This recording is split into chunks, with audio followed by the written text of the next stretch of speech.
নতুন রিন, যার প্রোসিস টেকনোলজি গভীর থেকে পরিষ্কার করে আর ধরে রাখে কাপড়ের।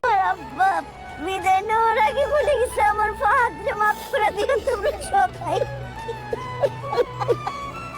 বন্ধুরা, এটাই আমাদের গল্পের সর্বশেষ ৫১তম পর্বে। পর্বের শুরুতেই দেখা যায় এক বিষাদময় পরিবেশ। বাবার মৃত্যুতে পুরো পরিবার ভেঙে পড়েছে। বিশেষ করে ফাহাদ তার বাবার মরদেহের সামনে দাঁড়িয়ে নিজের ভুলের জন্য ডুকরে কাঁদছে।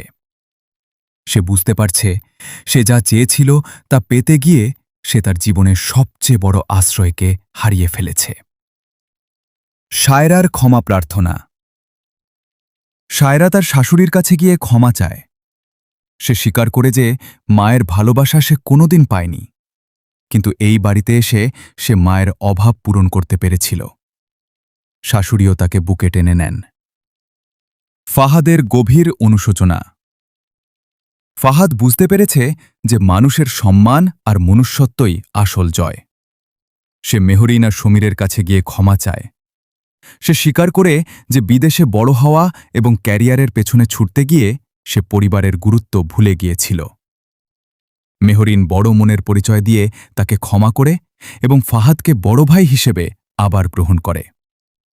সবাই যখন ঢাকায় ফিরে যাওয়ার প্রস্তুতি নেয়, তখন মা সিদ্ধান্ত নেন তিনি গ্রামেই থেকে যাবেন, কারণ তার জীবনের সঙ্গী এখানেই চিরনিদ্রায় শায়িত আছেন।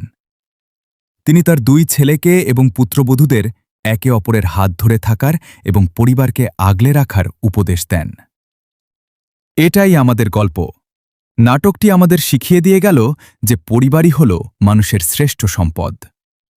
ভুল মানুষ মাত্রই করে, কিন্তু সেই ভুল স্বীকার করে আবার আপনজনদের কাছে ফিরে আসাই হল আসল বীরত্ব। বন্ধুরা, এই আবেগঘন পর্বটি আপনাদের কেমন লেগেছে? ফাহাদের এই পরিবর্তন কি আপনারা আশা করেছিলেন? কমেন্ট করে আমাদের জানান। আর এই ধরনের আরও জনপ্রিয় নাটক এবং পর্দার পেছনের গল্প নিয়মিত পেতে আমাদের চ্যানেলটি এখনই সাবস্ক্রাইব করে রাখুন। ধন্যবাদ সবাইকে।